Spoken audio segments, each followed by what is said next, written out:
برادران وطن کے شانہ بشانہ رہ کر کے ہم نے اس دیش کو آزادی دلائی ہے. اس دیش کے لیے ایک قانون بنایا گیا ہے. ڈاکٹر بابا صاحب امبیڈکر کی صدارت میں 200 سے زائد افراد پر مشتمل ایک کمیٹی تھی جس میں جمعیت علماء کے ذمہ داران بھی تھے، اور اس کمیٹی نے ہمارے اس دیش بھارت کے لیے ایک سنویدھان دیا ہے، ایک قانون اور دستور دیا ہے. یہ دیش قانون کے مطابق چلے گا، ہمارا یہ بھارت دیش سنویدھان کے مطابق چلے گا.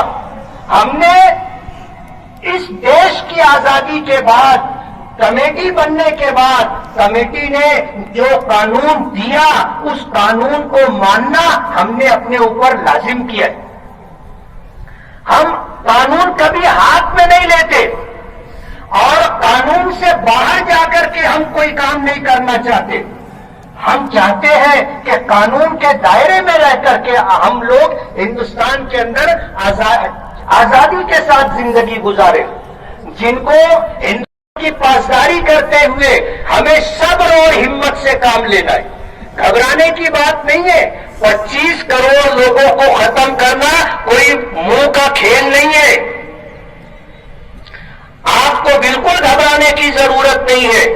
پورے بھارت کے اندر 25 کروڑ لوگوں میں سے 10-20 لوگوں کو اگر موب لنچنگ کا نشانہ بنا کر کے وہ ویڈیو اگر سازش اور پلاننگ کے تحت وائرل کی جاتی ہے تو آپ کو اس کو وائرل کرنے میں حصہ نہیں لینا ہے. آپ کے پاس آئے آپ اسے ڈیلیٹ کرو.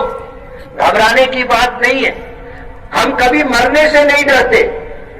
ہمارا ایمان ہے، ہمارا ایمان ہے. ہم جس مذہب کو مانتے ہیں یہ مذہب اسلام صرف ہمارا نہیں ہے، بلکہ یہ اسلام آیا پوری دنیا کے انسانوں کے لیے. ہمارے آقا سرکار دو عالم صلی اللہ علیہ وسلم نبی رحمت بن کر کے آئے پوری دنیا کے انسانوں کے لیے. قرآن کریم جو آپ پر نازل ہوا اللہ کا کلام ہے، یہ مسلمانوں کے لیے نہیں، صرف مسلمانوں کے لیے نہیں، پوری دنیا کے انسانوں کے لیے. میں آج اپنے ہندو بھائیوں سے اور برادران وطن سے اور بھارت بھر کے رہنے والے لوگوں کے پاس اپنا یہ